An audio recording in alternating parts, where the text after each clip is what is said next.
Yeah, hi there. And these comments, I'm just going to use the first letter of your name, F.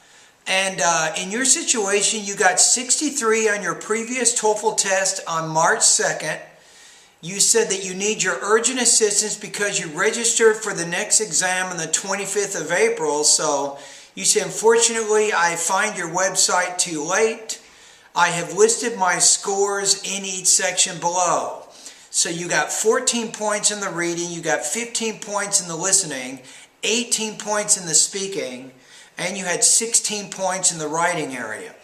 So you said, in my previous exam, I had shocked, and because of my high level of stress, I couldn't focus in the reading section, so I couldn't even read the passage. I just remembered clicking in some answers. Moreover, in the listening part, I wasted 5 minutes for answering one question. Consequently, in the full of stress condition, I answered them unconsciously. When my speaking test started in familiar topic, I answered both of the topics with the same sentences. Obviously, it was totally unrelated for one of them. Finally, I couldn't be on time in the independent writing section, and my conclusion had not been complete. So, considering my descriptions, what is your take on that? I am looking forward to hearing your ideas.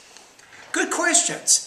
Now, I'm going to be honest with you. I think in addition to your stressful exam that you took, you also have some language use issues that you have to work on. You have legitimate language use issues. Just from the comments that you made here, I can give you some examples. You have, in the first part, you say, unfortunately, I found your website too late. And then when you talk about your previous exam, you say, I had shocked. We wouldn't say that. We would use passive voice. We would say, I was shocked. And because of my high level of stress, I couldn't, and use the base form of the word focus, not ED. I couldn't focus on, not in, the reading section. So from getting your comments, you have a lot of issues with your grammar and your vocabulary. So your score, I think, is actually fairly accurate. I've gotten a lot of comments and emails from people with your existing academic English level. So you probably have to work on these issues for a while. Now, what you didn't tell me is what score you want to get on April 25th when you retake the test.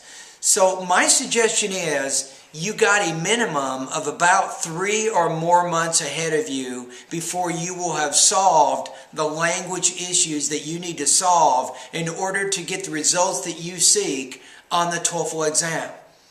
That would be my take on it right now. So let's say that you're looking to get 80. So you want to go from 63 to 80. 80 would be a good score for graduate study here in the United States. You're probably looking at a minimum of 3 months. Now, I have 3 suggestions, 3 things that you can do which I think will help you improve your English. You might want to write these down. Number 1, stay in the habit of reading about 1 hour every day. Number 2, continue to be in the habit of practicing listening every day for about an hour. So now you got 2 hours. You can focus on news, science, documentary, maybe history programs. I think that would be a good idea.